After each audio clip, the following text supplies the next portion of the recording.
On today's EMJ PGA podcast, me and Ben recap the world of golf the last 2 weeks that we've been unfortunately away, and we also partake in a rather peculiar team building exercise, which I'm sure you guys will very much enjoy.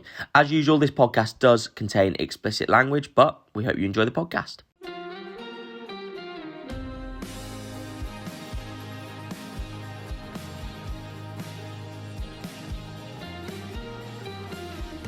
Hello and welcome back to the EMJ PGA podcast. We are back for another episode. The podcast has not died. We are back. As you can see, we have got Benjamin Hartshorn here to co-host, and we are back for another early-ish week episode. This episode is going to be coming to you on Wednesdays for you in your week. It is the week of the Memorial Tournament. More about that as we go. But we've got not one, but 2 weeks of golf to kind of quickly skim over for you guys who have been desperate, gagging, foaming at the mouth, some would say, for us to talk about the golf and the PGA Tour events that we have seen the last couple of weeks.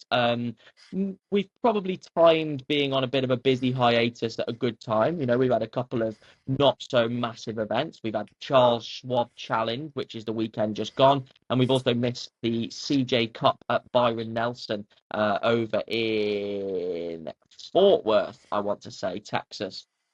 So we've had a couple of weeks of kind of iffy events, but we wanted to make sure that we're back ready for a signature event at the Memorial. And back to talk about it all is Benjamin Hartshorn. Ben, how has your couple weeks away from the podcast been? It feels like ages since we've recorded one of these, but we're getting closer now to the third major of the year. How are we feeling about it? Yeah, good, excited. You haven't done it for ages. Obviously, the last one we did was reviewing very swiftly the PGA Champs, which was an incredible tournament actually in the end. So yeah, we kept up with the golf a little bit over the couple of weeks. Obviously, once Brooks started playing like shit at the Byron Nelson, I lost interest for the next week and a half. But even though one of my other favorite players won, so I was buzzing about that. Forgot there was even golf existed this weekend. I was actually playing loads myself. Forgot PGA Tour even existed, and so I've had a look, see what's happened there. But yeah, it's been a busy 2 weeks, and we're we're happy to be back. Yeah, absolutely. We are pumped. We are ready. And without further ado, let's get into it. As I said, we can only apologise for being away for the last couple of weeks. It's one of those where it is a busy time of year, but it's also one where we have committed to you guys that we are going to give you, as best as we can, a review of all the action. And I do hear from the odd person every now and again who goes, like, really enjoy the podcast. Like, some people like listen to it in the car and whatnot when they're driving to and from, people that I have lessons with, and maybe just people, random people that sort of tell us about it. So even if it is a small community, we're looking to grow it as much as we can. We appreciate those of you who do tune in and do listen to us. It's much appreciated. And there's going to be more coming over the next 6 weeks or so as we enter the big one for us, the Open Championship. Me and Ben will be on the ground, live and direct. We're looking to bring some content your way that week, which we're really looking forward to. Russell Henley has probably been really looking forward to the couple of days post his win at the Charles Schwab. Unbelievable transfer news, by the way, Ben, at the weekend. Russell Henley from nonchalant to not nonchalant, free transfer. Here we go, because he's actually showed some emotion as part of his win. I don't know if you saw him get on the run, get on the heater. I've got 2 heaters of the week to kind of award to those out there. And Russell Henley, he got on it. He got on it big time. He birdied his final 4 in regulation, and then his playoff hole against Eric Cole to pick up the victory. Is he a low key dog? Is he a low key kind of one who we need to be watching out for, because he was a Ryder Cup selection, world number 3 or 4 at the time of the World Cup, Ryder Cup. Did I just call it the World Cup? Yeah. Oh, well, that's awful from me. But he was a Ryder Cup selection last year. Apologies to all of you out there. I've got football on my mind. I shouldn't do, but I've got football on my mind. Yeah, he was a Ryder Cup selection. Didn't turn up. Didn't really show us anything, or show the United States folk anything. But he's out there making big moves, money moves on the PGA Tour.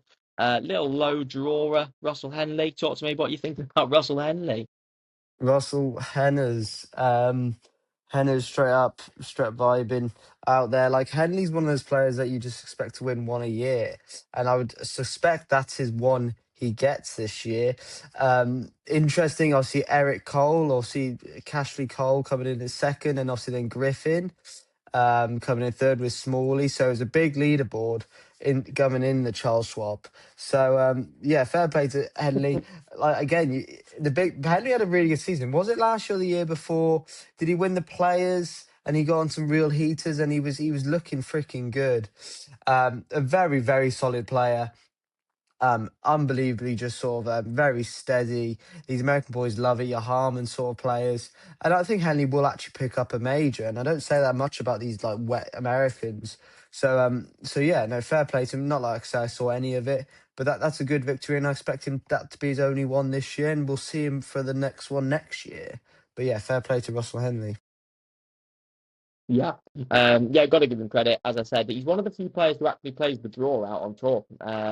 He's one Mm, of the few that's able to do it on a consistent basis. When he feels the pressure, he turns to the draw. You look at, I mean, he had a fantastic finish at the Masters. You know, he was in the picture at the Masters mm, for probably about an hour on that back nine, where we thought if Russell Henley birdies 17 and 18 here, he's going to be in with a hell of a chance. He couldn't quite get it done on that occasion, but he still finished really, really well. Yeah, he's one of the players when he feels nerves, he turns to that low draw. He likes to keep his body on top of the golf ball. He likes to keep that club face nice and trapped and nice and closed. And you know, you don't see that much from players. It's interesting because he's not the biggest hitter in the world, but then again, it kind of makes sense to play the draw if you're not. You're going to run the ball out there a little bit further. You're going to maybe get a couple of cheap yards off the back of playing that little sneaky draw like he does. And you know, really good putter, Russell Henley as well. Very mm. complete player, like you said. So fair play to him for getting the job done. Obviously, you made a good point about the top of the leaderboard there at Charles Schwab. You know, the field was actually pretty dense. You had Justin Thomas in there, you had Matsuyama in there. You know, you had a couple of really, really good players and a solid field there. It wasn't the worst thing in the world that I've seen. So for him to pick up the win there, yeah, fair play to him. And it seemed like it meant a lot to him as well. He got on the absolute heater. So yeah, fair play to him. Also, little thing as well. So, what do you think about this, Ben? Okay, in the playoff against Eric Cole, I've seen a lot about this in the last couple of days. He actually teed it off first. Okay, in a playoff. If you think about that, that might not be the normal thing to do in a playoff. Okay, now having said that, I do like the mindset of going first. Okay, but I kind of saw a point out there that he went first. He didn't kind of like sit back and wait for Eric Cole because he won the toss and then elected to go first. Do you read anything into that? A bit of a Jedi mind trick, little bit of a I'm going to go first. I'm going to put this right in the middle of the fairway kind of job. Or would you say no? I'd go first as well. So would everybody else. Um, what? So like the normal thing in a playoff is for if you win the toss to go second. Yeah, because if you think about it, like your strategy becomes more clear if the person goes first and kind of Yeah. messes it up. So you kind of Well, you know what you're working with once the player does their yeah. first shot. Well, yeah, I actually respect it highly, and I think I can tap into that mentality a lot. Getting off first, hitting your shot quick. If you're a quick player and you like play off instinct, and you know exactly what you're gonna do on that hole, which he might just have had like such a clear vision on the shot he wants to play, which ultimately probably a draw. Like you want to get it done. You want to hit it like you want to hit it quick. And I mean, me and you play like pretty quick. I probably play way quicker than you, and you play quick. So, and once you have that vision, like you want to do it and you don't want to wait for someone else and you want to put him under the pressure and then make Eric Cole doubt himself. So actually, I like that mentality. And I'm surprised players go second when they win the toss. I'm quite shocked about that because it's like a penalty shootout. You want to go first. You want to put the other team under pressure. As we saw the weekend with PSG, they sort of went first and they put Arsenal under the scrutiny and Arsenal end up folding in the shootout. And I think that's the mentality I like. Yeah, we've glossed over that. Unlucky Arsenal and unlucky Arsenal Yeah. lawyer fans. Like I do feel sorry for them in that shootout. You know, absolutely awful scenes. And I hate to see anything like that. So Yeah. unfortunate for them, but also unfortunate for Eric Cole, who didn't quite get the job done. Yeah, no, interesting. I'm a massive fan of it going first, and also like I'm so close to thinking and actually putting a live demonstration of this because I don't think I'll be able to. No, I won't be able to, annoyingly, because the tee that I'm actually using to hold my phone up in this makeshift setup is behind my phone, so I won't be able to do it. But another Mm, thing, and I want you to go and research this and have a look at this for yourself, guys. Another thing which I saw, which I thought, I mean, when have we unlocked? When has Russell Henley unlocked like low key a bit of aura? Like going first in mm, the playoff, celebrating like a putt downhill left to right for birdie on 17, I think, to give himself a chance, or on 18, I think it was, to give himself a chance for the playoff. And then he tees it up first in the playoff, and the ball's on the tee, and he taps the ball down on the tee with the bottom of his driver to start his routine. Um, and if you think about that, so easy to just knock the ball off the tee, bearing in mind, because you have yeah. to actually hit downward perfectly. It's so easy to just knock the ball off the tee and look like a bit of an idiot. But that was part of his routine just for the playoff. Goes first, knocks the ball down with the bottom of the driver, and you just go, hang Wow. on a minute. Like, these are things that I've never seen before from the boy RH Russell Henley. Um, and he picked up a win. So congratulations to Russell Henley. He could be making a run for the US Ryder Cup team. Selfishly, I think hopefully he does, because I wouldn't be petrified, shaking in my boots about Russell Henley over at Adair Manor. However, he could prove me very, very wrong by turning up at a hidden moment. So we'll wait and see about that. The week prior, you mentioned it, Wyndham Clark comes back from the abyss to pick up the CJ Cup at TPC Craig Ranch. I'm going to do my heater of the week in a minute, but I mean, I know that we don't want every golf course to be set up the same, the winning score between 10 and 15 under par or 10 and 20 under par.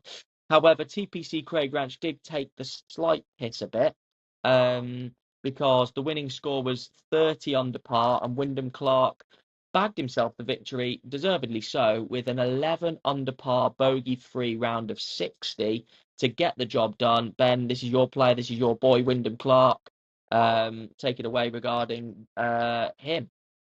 Yeah, amazing. And I remember sat there like a couple of weeks ago and then mentioned to my dad, like, fucking hell, they've just won with 30 under par. We do see this sometimes at the start of the season, these low numbers, but yeah, to make that many birdies, and obviously, again, like he shot 5 under, 8 under, 6 under, 11 under, like your 5 under is your worst round of the week. Unbelievable for him. Obviously, Brooks went out hard and early. I saw it in the tournament. I thought, here we go, finally we're going to see a Brooks Koepka win. He went 8 under first round, which was one of the pretty much the lowest, was the lowest because he was leading. And but yeah, Wyndham Clark pulling through. He's actually showing some good signs, Wyndham Clark, and he's a good player, and he backs himself. And and what was I going to say? I was going to say I wouldn't be only bet on him to be far off at the US Open. Genuinely, he's a good player, and we always take the piss. Like I always say, like, oh, he'll do well at the Open. Like, obviously, he doesn't hit the ball very low, but I feel like he's got that technique coming into his game from what I've seen, because he absolutely hacks it down. Like, if you see his swing, he is so steep on that shit. He loves the divot, and he won a bit of a shit US Open in 23, beating McIlroy. But I back him for a US Open maybe in a couple of weeks. I'd love him to win a US Open. But yeah, Wyndham Clark, good player. And you know what I love about Wyndham Clark? He loses his fucking shit. I think he's had a few bans from a few places, and he loves losing his head, which I respect even more when he goes and wins. So fair play to him. Yeah, yeah, interesting. Yeah, not the best example for the next generation. I think Wyndham Clark's been on record at the Par 3 Championship this year at the Masters, saying about how much he hates kids and hates the idea of them running around. Yeah, It's interesting, and it's clear to see the connection between you and Wyndham Clark, because you do strike me as similar characters. Yeah, there's a head lost in there. They're getting irritated by like random normal things in there, and like there's a bit of a like an unknown connection between like Wyndham yeah, Clark and yourself. So I can understand that. yeah. And as for like the technical aspect of your swing and of Wyndham Clark's swing, I think it's really, really interesting. I think it's kind of a broader point for all of us who get a little bit untidy with our technique at times. But his coach talked about kind of putting him back on a long-term plan of making sure this swing gets a little bit more wider, a little bit more connected, a little bit more on plane at the top. And it's kind of been a 6 month process at least where he's been working at that and trying to see results. When it's easy for us as kind of when we're playing and if you're playing at the amateur level, you're not playing for any money, and even if you're playing at similar level to myself, okay, like there's a bit of money involved, but there's not a lot. When it's your living out there on tour and you're actually going through the process of a swing change whilst you're out there competing, you don't want to be missing cuts. Like you said, Wyndham's got a massive head loss in him, and you can imagine that frustration boils up where you know what you're doing is right, but you're not seeing results in the moment. I think that's an understandable aspect to maybe get a bit frustrated at times. Not to the point of absolutely rearranging the fucking changing room designs that you beat up the locker room so badly that like half of it's kind of caved in after your miscut. But what I would say is like, it is difficult to do those things on the fly. However, long-term wise, tidying up those little things, making sure you are on plane at the top of your swing's more repeatable, it clearly leads to success in the long run. And you're absolutely right. You can see him going under the radar at one of these next two majors that we've got coming up, just as someone who's clearly found a bit of form, clearly fancying themselves, and is ready to make a run at it. Just worth pointing out as well, this is where we're going to move on to obviously our beloved sections in just a moment. We're probably gonna keep to just heater of the week this week. It's hard to pin down a flop of the last 2 weeks necessarily. So we're going to keep it just to heater of the week. But before we do that, we're going to talk about the dynamic between which one am I going to choose, because I think whichever one I don't choose deserves mentioning. Obviously, you've got your Wyndham Clark 60, but you've also got Siwoo Kim, who shot a round of 60 on Friday, and he bogeyed the last. I mean, he sat on 59. All he needs to do is par it up 18, and he bogeyed the last. Siwoo Kim, which ironically cost him. Yeah, it is crazy, isn't it? Ironically, it cost him the tournament really, because if he'd have made that there, he would have been in with at least a shot at a playoff against Wyndham Clark there. So it would have been really interesting to see. But we are going to move it on now to obviously a couple of names that we have previously mentioned. And we're going to move it on now to our beloved section, Heater of the Week. I'm so keen for this. Heater of the Week. Heater of the Week. Heater of the Week. Heater of the Week. Around 260. He's kind of on a heater. 9 under par, Sunday round 63. One of my greatest heaters. 4 birdies in a row, 12 through 15, and then another one on 17 to seal the deal. He's bogey free, 63. In terms of the heat of the heater, 62, 10 under par. You are my heater of the week for this week. Okay, then we are back for a double award of Heater of the Week, and I was going to go chalk. I was very, very close to going chalk. However, we're not going to go quite as simple just yet. So we're going to do in reverse order for Heater of the Week. Heater of the Week last week, I think it's only right to give it to Russell Henley. I think when you get on the heater at the very end, at the dying embers of a golf tournament to pick up the win, I think that carries more weight than maybe being out of the running and just finding a random heater. Scoring was difficult at Colonial last week, but Russell Henley to birdie your last 5 holes of the golf tournament and pick up a precious PGA Tour win. I think you deserve Heater of the Week. And like I mentioned, there was 2 people in the running for Heater of the Week at the CJ Cup. I mean, just because of how well he's played so far this year, I'm going to give it to Siwoo Kim. I know for all the reasons that we've just said, you probably got to give it to the person going on to win the golf tournament. But besides that bogey, to get out there, to just need a par up the last, and I know Wyndham Clark would have done something very similar. There would have been a stretch of holes where he's played very similar golf to Siwoo Kim there. But I think considering Siwoo Kim had a bogey and still shot 60, I actually think he's reached even peaker levels of heater than Wyndham did. And I think Siwoo Kim, for how well he's played this year, he hasn't picked up a win just yet. He also deserves a Heater of the Week award, and he's going to go on our leaderboard, on our coveted leaderboard, when it comes to people who have picked up that award so far this year. Okay, that has been a very sort of pit stop tour review of the golf that's happened in the last couple of weeks, and now it's time to turn our attention round to to this week, because we've got an iconic venue coming up this week. We have got the Memorial tournament, Jack's Place, Muirfield Village in Dublin, Ohio. How difficult are they going to set up the course this week? And Ben, like, as far as signature events goes, where does this rank for you? Is it top tier? Is it middle tier? Or is it low tier for you on signature Uh, PGA Tour event? Definitely, like for me personally, low tier in my sort of prohibited golf knowledge. This is always like a bad time of year. It's always busy. Very rarely watch. Can't even picture what the golf course looks like that much. I can picture sort of bits.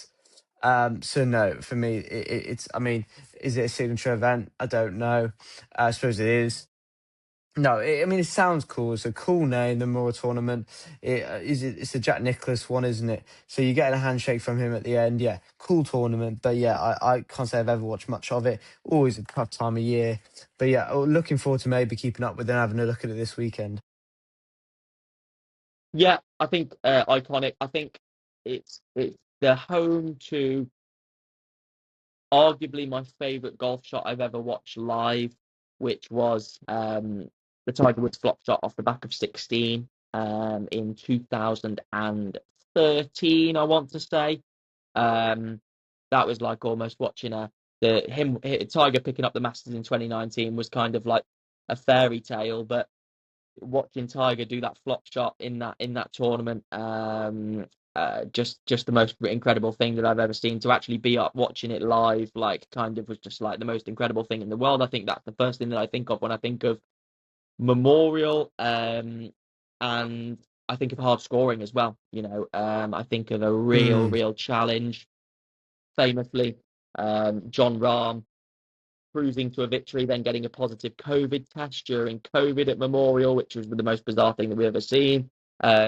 Recently, Victor Hovland, Corey Connors, no, excuse me, not Corey Connors, Denny McCarthy, and Scotty Scheffler all making really mm, good runs at this event. So we've got some good stuff. And what I like about it, I know you said about the timing, but I almost think it's I think it's so holistic in the sense of we're going to have 2 weeks of brutal, well, not 2 weeks, excuse me. We've got the Canadian coming up after this week, but we're going to have two of the next 3 weeks where the players are going to be subject to just brutal scoring. The setup's going to be crazy. Jack always likes to take the piss a bit with the setup and make it a real test mm, for the players. And with it mm, being a real test, the cream is going to rise to the top, you'd think. There's a real emphasis on being really good with the flat stick round Memorial, really good around the greens, a la that flop shot from Tiger when he was just completely snookered down there on 16. Your short game has to be immense. So with all that in mind, Ben, do you kind of have an inkling of what you might feel this week going into Memorial, who you're feeling might come out on top? tough one. Again, I haven't been watching as much, and I've been bang on with some picks all year, and some feelings around the tournament. Uh, I think it's a tough one. I think you've got to go off form of players I've seen the last few weeks. I'm looking down the list of players and think, yeah, I mean, Scheffler's been going well again. Scheffler's surely going to win again. Tough place like the Memorial. He's obviously won there before. I'd like a bit of Scheffler, but I'm actually going to go with. Let me just make sure he's playing first before I give my pick. Yeah, yes. I'm gonna go Ben Griffin. Because he came third 2 weeks ago. I don't think he played last week, or it wasn't that close last week. I don't think he played. Um, but yeah, I think Ben Griffin will give it a good go in those glasses when it's really sunny. I think he comes off really well, and I think it might be really sunny there. So that's what I'm gonna go for.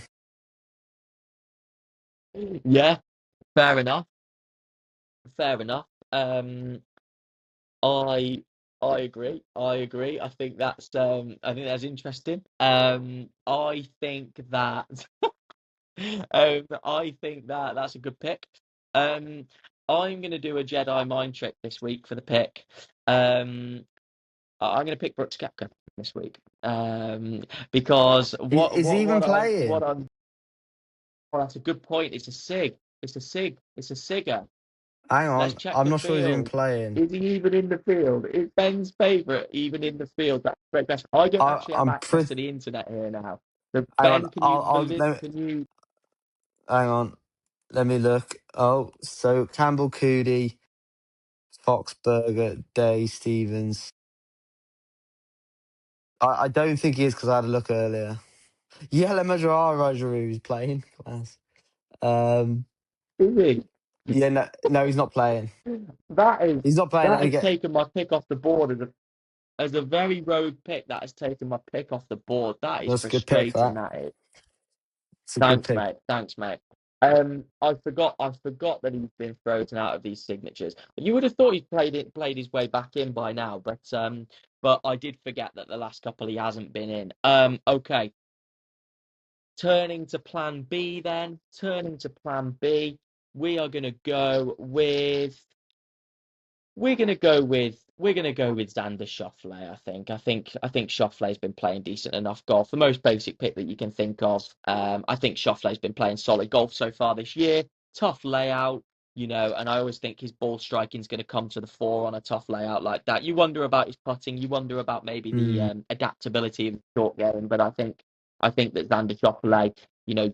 When a tough venue's put up, if you're missing greens, your short game's elite, and if you want to play well, you just don't miss the greens. And in that situation, you go with someone who's really consistent tee to green, like Xander Schauffele. So I think that Xander Schauffele can get the job done this week and get himself a win. If Koepka does tee it up as an alternate, I fancy him on a bit of a US Open venue to just get us really in the mood, really Mm. appetized for a little bit of a major run in the next couple of events, which me and Ben will sure be looking out for as we go. Um, so yeah, we're looking forward Absolutely. to that. Okay then.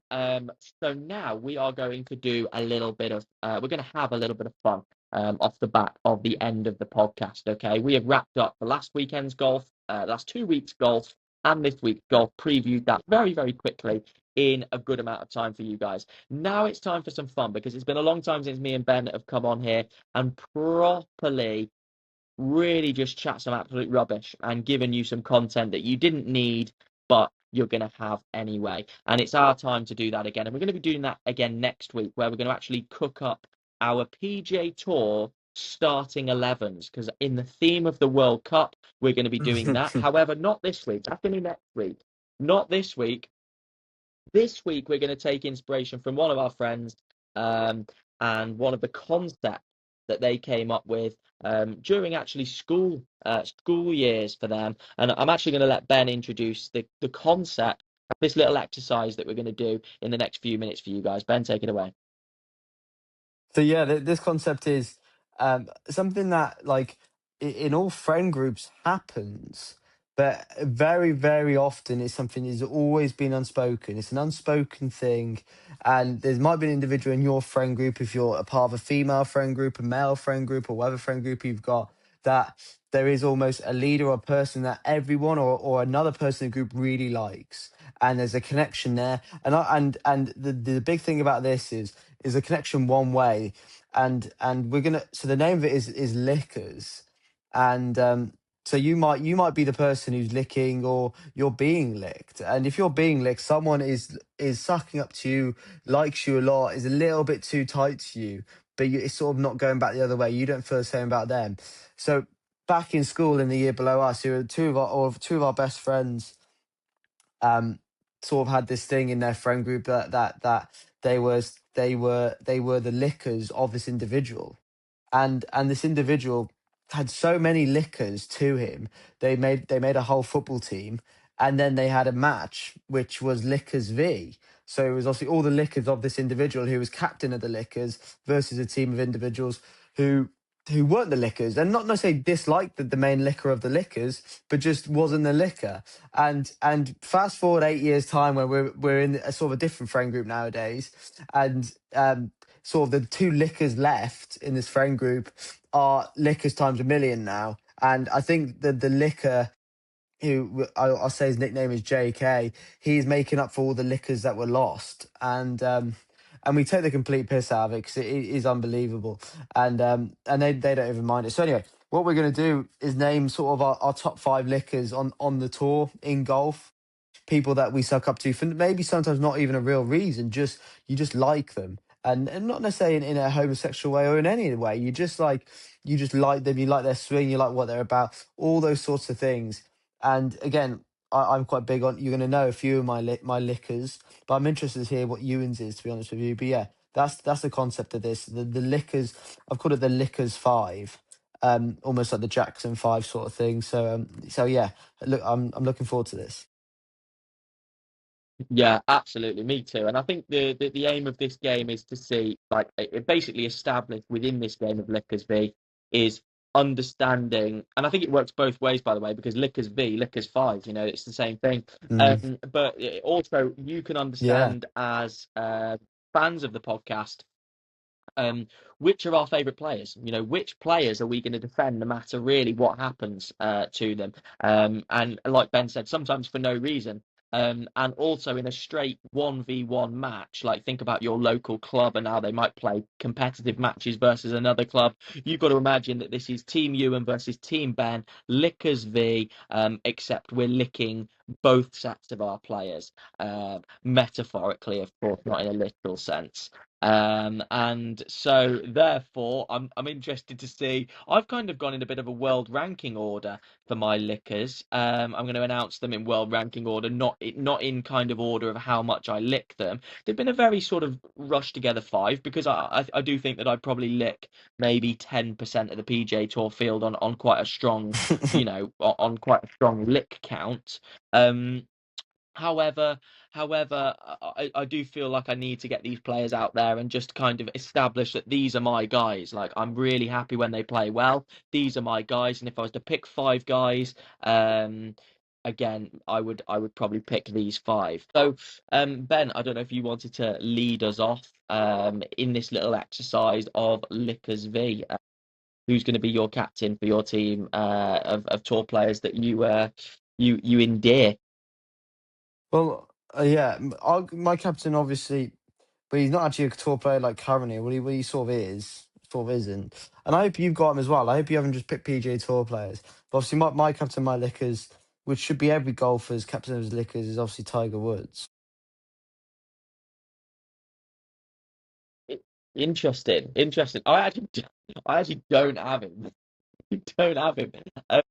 For the reason being that, like, when's the last time he played on tour, lad? Like, I'm picking tour players that I lick. Now, I understand, like, world golfers that I lick, like, maybe, but, like, I don't know. Like, I just think he's kind of like, he's lick like he's like a life licker. Like, I lick him in, like, what he does in life, but, like, as for golf, I'd kind of Do forgot you? about him. So, I mean, you're going with team captain Tiger Woods.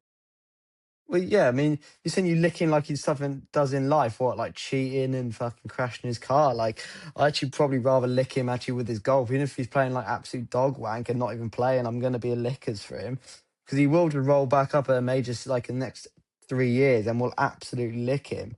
So I'd rather have him as my rider captain lickers, where he doesn't actually play, but he's there because he's just going to lick every sort of step he does. Not like I don't actually like, yeah, I don't actually lick him for some of the actions he's been conducting lately. But yeah, overall, like he is going to be my captain of the Lickers. I don't really care if he's not playing. Interesting. Some good points there. Some good points. I mean, for me, you're going with Tiger. You're leading off with Tiger.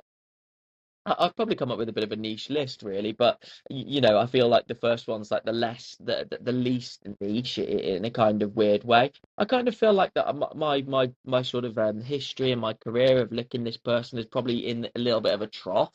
There's been peaks, there's been troughs, like there has in all kind of Mm, spells of life, if you will. But yeah. I am still going to lead off with Lickers Roy McIlroy. I think that we've got to lick him. I think that I do lick him, and I'll openly admit that. I think that he's carried the torch since Tiger fantastically. I think that he's maintained my love for golf. If we went straight from Tiger to Scheffler, who knows? Maybe I wouldn't be a professional golfer. Maybe I wouldn't be a golf coach. Maybe I wouldn't have had a career in golf or have a career in golf like I'm fortunate enough to do now. And for that more holistic view, I'm leading him off as Lickers and still a player that I do think carries a lot of aura. And I also think that when he wins tournaments, nobody wins in more exciting thrilling ways, which I think is good for golf fans that are maybe not as invested as us. And for that reason, he's leading off my lickers. That was obvious. He's gonna be your lickers, and again, if he was to have a list of lickers, he'd put himself in each of the five positions. McIlroy would, but that's fine. And he put each of his nips and his biceps and his triceps and his quadriceps in each of the places to make his lickers team. And that fair play to him. But so my actual active captain slash vice captain in my lickers team.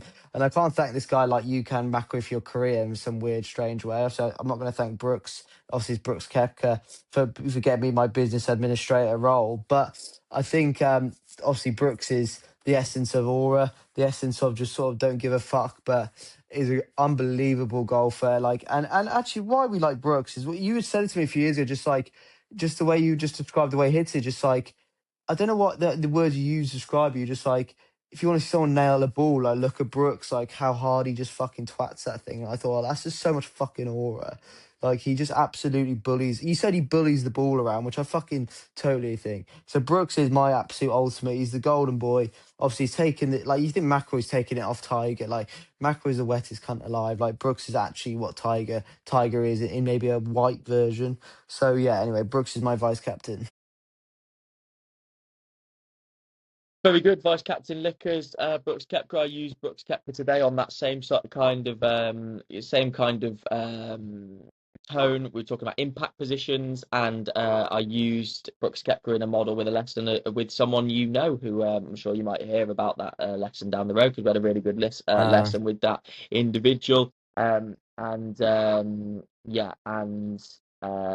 So yeah, no, really, really good, and I think he's a fantastic model for anybody who wants to hit their iron shots a little bit cleaner, wants to get on top of their iron shots a little bit more, and also use their body in the right way as well. I think he's absolutely fantastic. He gets every bit of his absolutely massive frame efficiently behind that golf ball, and I think that understandably he's vice captain Lickers. I'm surprised he's not captain. He'll be feeling gutted to miss out on Lickers, bearing in mind how much you speak about him. So you can obviously sort that amongst your own team. I think my vice captain Lickers is going to be an interesting one, bit of an under the radar one, but I'm going to go with the aesthetic because I do think that I lick off of aesthetic. I do think that when something's visually appealing, you're more likely to lick it. And I feel like that's why we're going to go with Ludwig Aberg as my vice captain. I feel like the swing, I feel like the aura, I feel like the dress sense, I feel like the attire, I feel like the mannerisms, I feel like the accent. The only thing that derails me is the fact that he's like quite a big Liverpool fan and like he takes time out of his day to watch that shite. But that is disappointing, obviously. But everyone has their faults, and I'm sure he'd look at myself, and I'm sure he'd look at his other friends, and kind of go, okay, like everyone's got their faults. So Ludwig Aberg for me, vice captain Lickers. When you turn him on, you're entertained, and just in an aesthetic way. So Ludwig Aberg, vice captain for my Lickers. Yeah, Lickers, Aberg. I'm not surprised. Again, you picked two players who like maybe not recently, but like they absolutely love like throwing a tournament away in your two Lickers picks. Obviously, mine do the absolute opposite. So I've got my next two Lickers like on the same par as how much I lick them. Maybe, and so I'll go for my first one as obviously like as we spoke about earlier, obviously Wyndham Clark. And again, I did actually explain why I like Wyndham Clark. Just like he hits down on the ball so fucking hard. I just like his mentality. I like his anger and his temperament. I just got a lot of respect for it. And I think he's just a cool guy. And the way like he riz that like fucking presenter up on whatever that video was. I just think he's just a sound lad. And so he obviously Clark's in my side. Good. You've got a good combination and a good kind of correlation between steep angle of attack and how much Ben licks them, and Wyndham Clark probably defines that. As I said, if we're negative, 2 degrees more than we should be, then Ben's probably going to lick you. So something to think about for all you golfers out there that want Ben's attention. Get steep into that fucker, and I'm sure Ben will reciprocate that love for you. So well done, Wyndham Clark, getting in there third place. Me again, I'm on a feel good lick. I'm making sure that everybody's kind of like acting as they should, being a good role model. And that's why coming in number 3 for me. Do I want to pick him in every single tournament that has ever been played? Yes. Should I pick him in every single tournament that's ever been played? No. Am I going to be right behind him in 6 weeks' time, just hoping he can get it done in front of the home crowd? Absolutely. I'm going to go with Tommy Fleetwood for pick Lickers. I feel like Tommy Fleetwood, for me, just embodies everything that I love about kind of golf, in a sense. Like, you've got the mannerisms, you've got the politeness, you've got like the family life, you've got like everything locked in, and on top of that, he's an elite player. Do I see a bit of him, a bit of myself in him, in the fact that he plays well tee to green and can't fucking putt to save his life? Absolutely. Do I like the aesthetic nature of his swing? Absolutely. I think it's absolutely gorgeous. Do I like the fact that he's probably one of my favourite Scousers, and like, the fact that he's an Everton fan Scouser, and he's got Ian Finnis, this biggest shithouse caddy that I've ever seen, on the bag, like emitting aura for him. Absolutely. I just think there's nothing that Tommy Fleetwood does where I go, oh, I don't know if I like that, that's ever existed. I grew up being a massive fan of a boxer called Anthony Crolla from Manchester. If Anthony Crolla was in the golf world, he'd be Tommy Fleetwood. Everybody likes him, everybody respects him, and I actually think he's really good as well. So Tommy Fleetwood, by that 1 minute monologue that I've given you, you can tell I'm a massive licker, and he's in my team. Hard not to be a lickers of Fleetwood, an unbelievable guy, and we'll be there. We will be there supporting him in Birkdale, and I God hope he does win. I can't say I'm an absolute lickers of him because I don't actually lick any UK player. But anyway, so my next lickers, which is someone I do like. We both like, and we both watched the Open Championships and pray he wins. Not won a major yet. He does come steep into it. He's got a unique swing, but he's obviously got some unbelievable personality on the tour. So I'm going obviously like Victor Hovland as one of my lickers. I don't know if he's one of your lickers, but yeah, just again, just like he's just a very likable person, someone you want to win.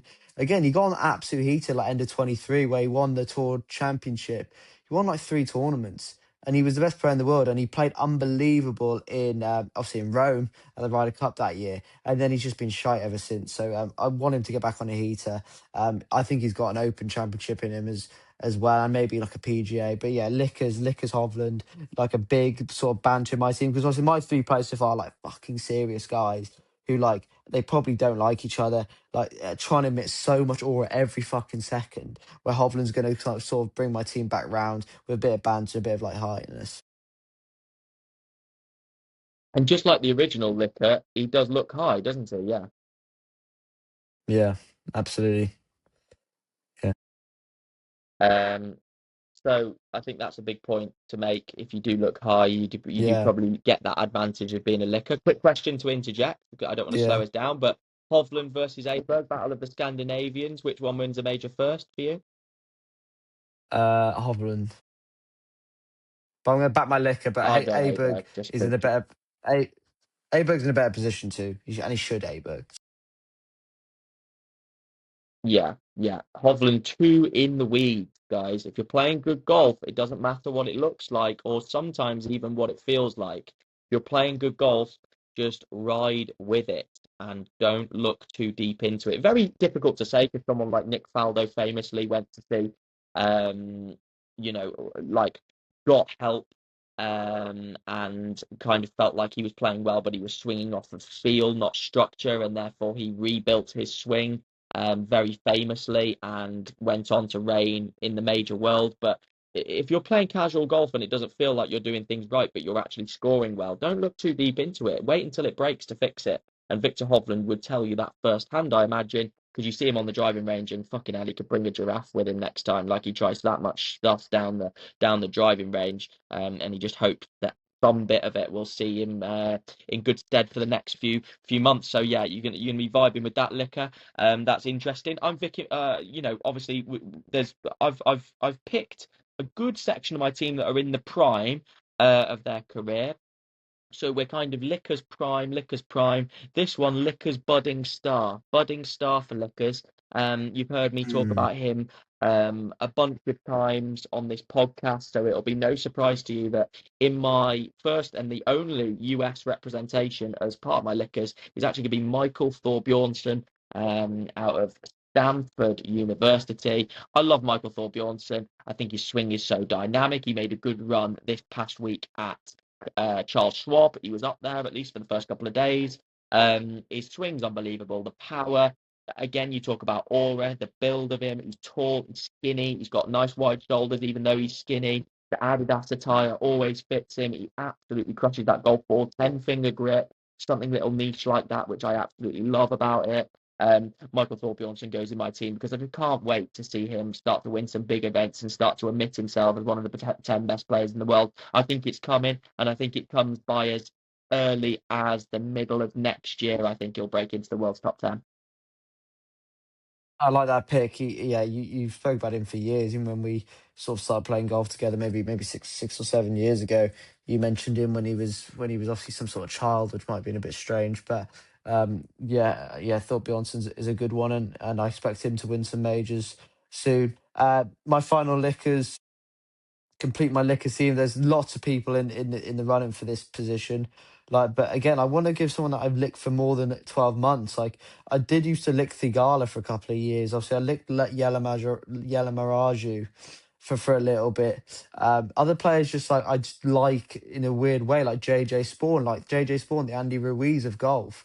Like, this is what he flipping does, and I do actually this one I actually really like, and I hope he wins again. But anyway, I'm going to have someone that I don't know if you're going to pick again, but I know you like him, and you got me into him, and he's so down to earth. And every interview he does, I find him fascinating. Every video I've seen with him, with like the Good Boys, or with Grant Hovat, all those boys. He's a good player. He's from the Australia. He's from down under. He probably gets down under a fucking lot. Nike boy. I haven't had a Nike one yet. I know I've got Brooks. J Day obviously is going to be my final licker. Again, if I see him on the leaderboard, I want him to win. If Brooks or Tiger aren't there, or the other four aren't there, and I think you feel the same a little bit about this guy. So yeah, J Day's my final licker. Interesting. Yeah, I used to proper lick J Day a couple of years ago, and massive fan of him. However, like, yeah, I don't know what it's been actually. Like, I don't not lick him anymore, but I've just maybe found other players to kind of step on the gas and kind of follow a bit harder, and it's interesting taking over that mantle. You quite like J Day. Again, very technically sound, very someone who you want to watch if you want to establish some fundamentals in your own game, especially his chipping technique. I think for amateurs, if you look at the way that he chips, if he uses his body with his short game, I feel like that's a massive green flag when it comes to. I've got a lesson there. Give me a thumbs up. But I think that's a massive green flag when it comes to, yeah, just look using someone to kind of frame your technique off of with that part of your game in particular. But yeah, don't know what it is about J Day. Just haven't really quite been on the Lickers hype train as much as I maybe have a few years ago. So fair play for him, including him in your team. I'm going with a massive curveball to finish my team. But again, when this person pops to mind, bearing in mind the relevance of him in the world of golf right now, it tells me he deserves to be on the team. Because if I think 5 people who I love the most in the world of golf, and then this guy pops up, and then you think, hang on, where even is he? Okay, and I'll give you the answer. He's just earned his European or DP World Tour card back. And I actually saw recently um, he made a hole in one on his 700. That can't be right. I might say the stat wrong. It's not 100.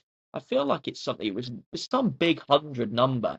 Um, I can't. It was his 700th DP World Tour round. That's what it was. I think it was his 700th DP World Tour round.